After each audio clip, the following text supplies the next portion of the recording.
तो हमारा next topic है थायराइड ग्लैंड। थायराइड ग्लैंड कौन कौन से हार्मोन सिक्रीट करता है? T3, T4 और थायरोकैल्सिटोनिन। अब थायराइड ग्लैंड की लोकेशन अगर हम देखेंगे तो वर्टिब्रल लेवल है C5, C6, C7, T1 vertebra. अब एक्सटेंट हमें देखना है, लेटरल लोब का एक्सटेंट ऊपर तक जाता है, कहाँ तक? ऑब्लिक लाइन ऑफ थायराइड तक। ऑब्लिक लाइन ऑफ थायराइड तक जाता है लेटरल लोब, ठीक है। और नीचे कहाँ तक आता है? 5th और 6th ट्रेकियल रिंग तक।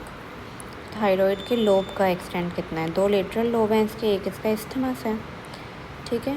लोब का एक्सटेंट है ऑब्लिक लाइन ऑफ थायराइड से लेकर 5th और 6th ट्रेकियल रिंग तक। इस्थमस कहाँ रहता है? 2, 3, 4 ट्रेकियल रिंग्स के आगे रहता है। एक और प्रोजेक्शन होता है इससे जो निकलता है यूजुअली लेफ़्ट साइड पर इस्थमस से, जिसे कहते हैं पिरामिडल लोब। ये पिरामिडल लोब कई बार हायोइड बोन से कनेक्टेड होता है वाया लेवेटर ग्लैंडुले थायरॉइडी, ठीक है। लिगामेंट है लेवेटर ग्लैंडुले थायरॉइडी।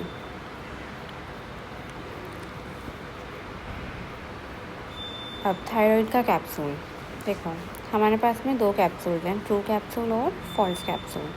ट्रू कैप्सूल हमारा हमेशा किससे बनेगा? कंडेंसेशन से बनता है, fibrous stroma of gland. Gland का अपना जो फाइब्रस स्ट्रोमा होता है, स्ट्रोमा का मतलब जैसे हमारा थायराइड ग्लैंड कैसा दिखाई देता है, फॉलिकल्स होते हैं इसमें, ठीक है। हमारे पास में फॉलिकल्स होंगे और फॉलिकल्स के अंदर, फॉलिकल्स के बीच में हमारे पास में यहाँ पे कनेक्टिव टिश्यू होगा। ये फाइबर्स होंगे, एक्स्ट्रा सेल्स होंगे। इस एक्स्ट्रा सेल्यूलर पार्ट को कहते हैं स्ट्रोमा। तो जो फाइब्रस स्ट्रोमा है वो कंडेंस होकर हमारा बनाता है ट्रू कैप्सूल, और ये चीज़ हर जगह अप्लाई होगी। ट्रू कैप्सूल हमेशा ग्लैंड के या ऑर्गन के खुद के फाइब्रस स्ट्रोमा से बनेगा। फिर फॉल्स कैप्सूल की अगर मैं बात करूँ तो वो बन रहा है प्री ट्रेकियल फेशिया से, और प्री ट्रेकियल फेशिया कहाँ से आती है? डीप सर्वाइकल फेशिया से, ठीक है। अब यहाँ पे क्या काम की बात है कि जो हमारा वीनस प्लेक्सस है वो ट्रू कैप्सूल और फॉल्स कैप्सूल दोनों के अंदर है। मतलब अगर हमें थायराइड को रिमूव करना है, थायराइडेक्टमी करनी है, तो हम कैसे रिमूव करेंगे? ट्रू कैप्सूल के साथ में रिमूव करेंगे टू अवॉइड हेमोरेज। अच्छा, अब ट्रू कैप्सूल अंदर होता है, फॉल्स कैप्सूल बाहर होता है, ठीक है। और ज़्यादातर जगहों पर ऐसा ही होता है। क्यों है ऐसा? क्योंकि जैसे लोग जो चीज़ें बाहर से दिखती हैं वो यूजुअली फॉल्स होती हैं, किसी के अंदर क्या है वो हमें नहीं पता, ठीक है। तो ट्रू कैप्सूल हमारा अंदर वाला होता है, फॉल्स कैप्सूल बाहर वाला होता है। तो अब हम चाहते हैं कि हेमोरेज ना हो, मतलब अगर हमने केवल थायराइड को रिमूव करा, बहुत सारी ब्लीडिंग हो जाएगी, इसीलिए हम लोग क्या करेंगे? ट्रू कैप्सूल के साथ में रिमूव करेंगे इसको, जिससे कि हमारी ब्लीडिंग ना हो, ठीक है। इसका उल्टा होता है प्रोस्टेट ग्लैंड में। जब एब्डोपेल्विस पढ़ोगे तो पढ़ोगे जो प्रोस्टेट ग्लैंड होता है ना, उसमें क्या होता है कि ट्रू कैप्सूल है हमारा, फॉल्स कैप्सूल है, ट्रू कैप्सूल है, उसके अंदर होता है वीनस प्लेक्सस, नहीं, इन दोनों के बीच में होता है वीनस प्लेक्सस। तो फिर अब अगर हमें प्रोस्टेट को रिमूव करना है तो फिर हम क्या करते हैं? केवल प्रोस्टेट रिमूव करते हैं और दोनों कैप्सूल को इंटैक्ट छोड़ देते हैं, जिससे हमारी ब्लीडिंग ना हो। इसमें हम लोग ग्लैंड को रिमूव करेंगे किसके साथ में? ट्रू कैप्सूल के साथ में, ठीक है। फिर अब यही वाला जो हमारा कैप्सूल है वो मीडियल साइड पर सस्पेंसरी लिगामेंट ऑफ बेरी से अटैच्ड होता है। ये सस्पेंसरी लिगामेंट ऑफ बेरी इसको कनेक्ट करता है क्रिकॉइड से, ठीक है। जिसकी वजह से क्या होता है ना कि जो थायराइड ग्लैंड की स्वेलिंग होती है वो स्वेलो करते time up and down move करती है। अगर तुम्हें पता करना है कि कोई भी स्वेलिंग हो रही है जो नेक में, वो थायराइड की है या नहीं, तो कैसे पता चलेगा? कि स्वेलो करते time it moves up and down. किसकी मदद से? सस्पेंसरी लिगामेंट ऑफ बेरी की मदद से, जो हमारे थायराइड ग्लैंड को कनेक्ट करता है क्रिकॉइड कार्टिलेज से। अब थायराइड ग्लैंड के रिलेशंस हमारे एक्चुअल में इम्पॉर्टेंट होते हैं। क्यों इम्पॉर्टेंट होते हैं? क्योंकि हमारे जो थायराइड ग्लैंड है वो काफ़ी सारी मसल्स के और काफ़ी सारी आर्टरीज वगैरह के बीच में आता है। आपको 2 टाइप से, एक तो पहले हम रिलेशंस देखेंगे लेटरल लोब के, उसके बाद में इस्थमस के। अब जो हमारा लोब है उसमें होता क्या क्या है? एक एपेक्स है हमारे पास में, ठीक है। देखो यहाँ पे एपेक्स होगा, ये बेस है हमारा, उसके बाद में इधर लैटरल सरफेस है, इधर पे मीडियल सरफेस है। ठीक है, एपेक्स हमारा क्या होता है ना, वो दो मसल्स के बीच में सैंडविच्ड होता है, स्टर्नोथायरॉइड और इन्फीरियर कंस्ट्रक्टर। यहाँ पे देखो ये रही स्टर्नोथायरॉइड।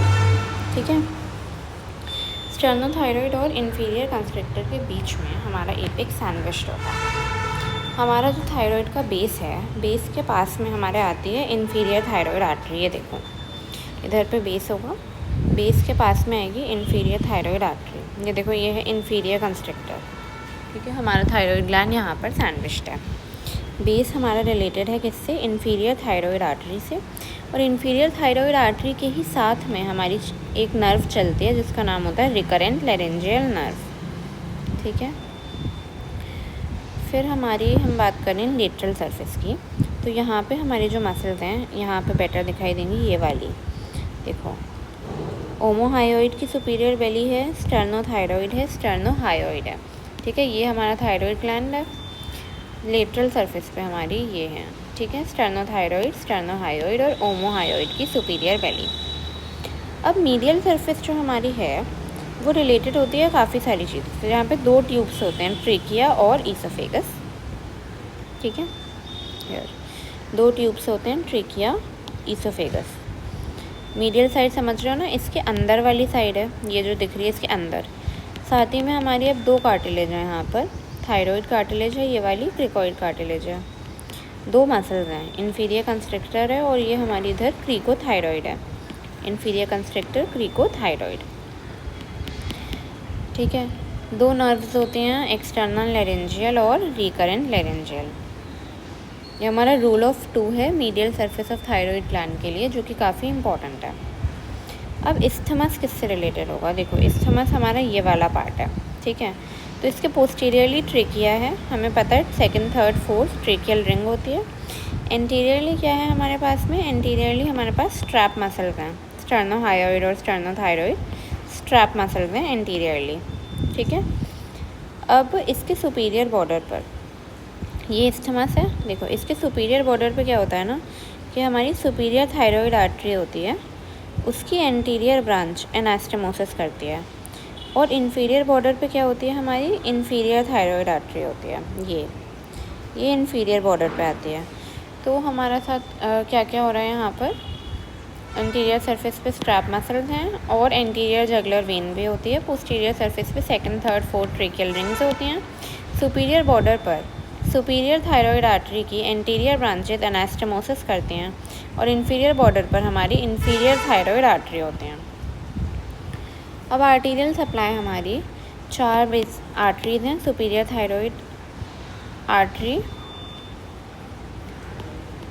Superior thyroid artery, inferior thyroid artery, thyroidea ima artery और एसेसरी थायरॉइड आर्टरीज। ठीक है, सुपीरियर थायरॉइड आर्टरी हमारी एक्सटर्नल कैरोटिड आर्टरी की ब्रांच है।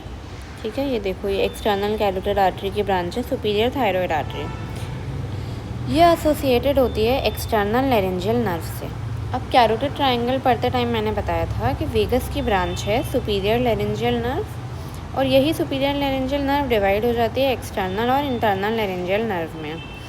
एक्सटर्नल लैरिंजियल नर्व क्या करती है ना, कि इसके साथ साथ चल के आती है सुपीरियर थायरॉइड आर्टरी के साथ में। और कहाँ पे अलग होती है, पोल के पास आके अलग होती है। तो अगर हमें आर्टरी को लाइगेट करना है, मान लो हमें सुपीरियर थायरॉइड आर्टरी को काट के बांधना है, तो हमें कहाँ करना चाहिए, लोब से दूर या लोब के पास। तो लोब के पास करना चाहिए जिससे नर्व कम से कम डैमेज हो। ऐसी जो हमारी इन्फीरियर थायरॉइड आर्टरी होती है, अब इन्फीरियर थायरॉइड आर्टरी किसकी ब्रांच है, सबक्लेवियन आर्टरी में थायरो सर्वाइकल ट्रंक की। ठीक है, ऐसे थोड़ा अभी ऐसे आपको सब कुछ मेमोराइज़ करना पड़ेगा, बट एंड में क्या होता है, जब सारा सिलेबस हो जाता है तो हमें अच्छे से पता होता है कि कौन सी आर्टरी से क्या क्या निकल रहा है, कौन सी आर्टरी के कितने पार्ट हैं, तो बहुत ज़्यादा सिंपलर हो जाता है। सबक्लेवियन आर्टरी के फ़िलहाल 3 पार्ट्स होते हैं। फर्स्ट पार्ट से हमारा निकलता है थायरो सर्वाइकल ट्रंक। इसी थायरो सर्वाइकल ट्रंक की एक ब्रांच है इन्फीरियर थायरॉइड आर्टरी। ठीक है, ये जो इन्फीरियर थायरॉइड आर्टरी है, अब ये किसके साथ में चल रही है, रिकरेंट लैरिंजियल नर्व के साथ। और रिकरेंट ये देखो पोल के पास में बिल्कुल सटी हुई है इससे। तो अब अगर हमें लाइगेट करना है इंफीरियर थायराइड आर्टरी को, तो कैसे करना पड़ेगा? अवे फ्रॉम द पोल, ठीक है, या अवे फ्रॉम द लोब। कोई एक याद कर लो दोनों में से, ऊपर कैसे कर रहे हैं या नीचे कैसे कर रहे हैं। दूसरा वाला बिल्कुल उल्टा है। थायराइड या ईमा आर्टरी कहीं से भी आ सकती है, या तो ब्रेकियोसेफेलिक ट्रंक से आएगी या फिर डायरेक्टली आर्च ऑफ आओर्टा से आ जाएगी।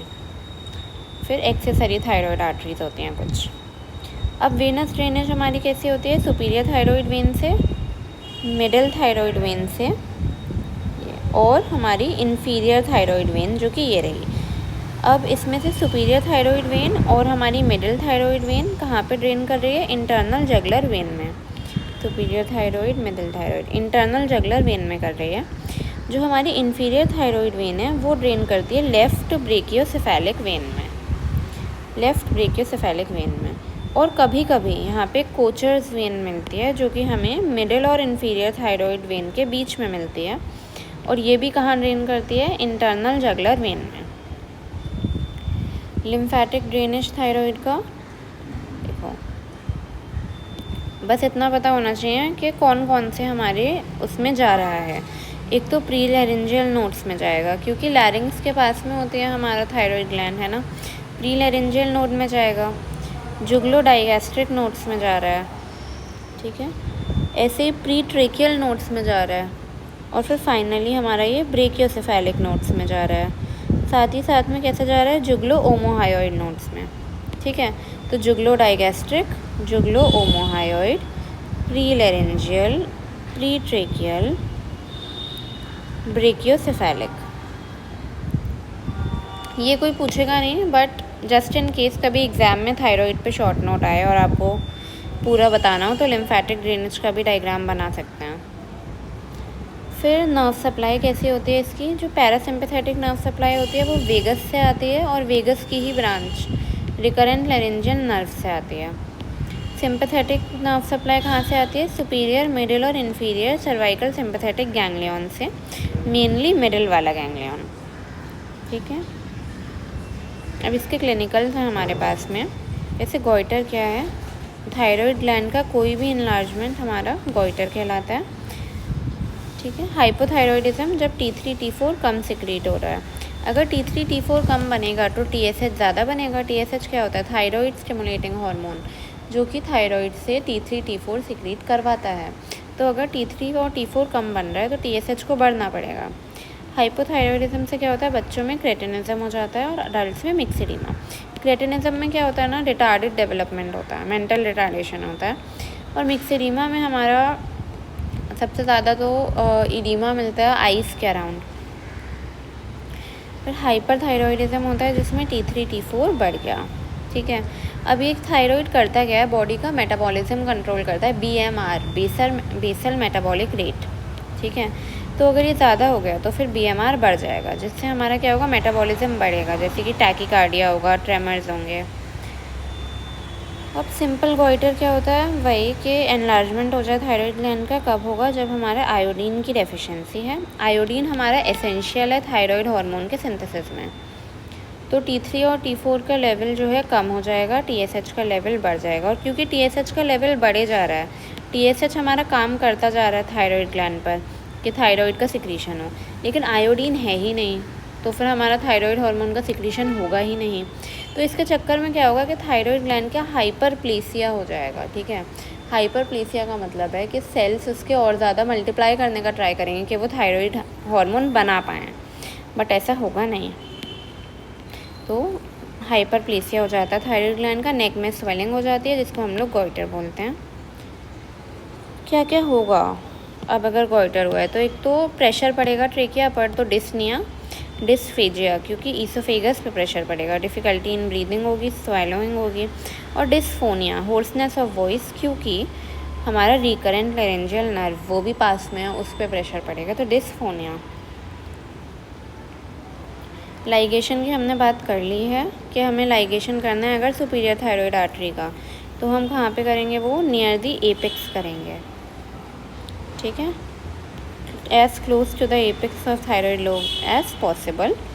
सिमिलरली हमारा अगर रिकरेंट लैरिंजियल नर्व की मैं बात करूँ तो वो कहाँ पर है? बेस के पास में होती है। तो हम क्या करेंगे, अगर इन्फीरियर थायरॉइड आर्टरी को हमें लाइगेट करना है तो फिर कैसे करेंगे, हमें अवे करेंगे फ्रॉम द बेस, ठीक है, जितना दूर हो सके उतना दूर करेंगे, ठीक है। Okay, thank you.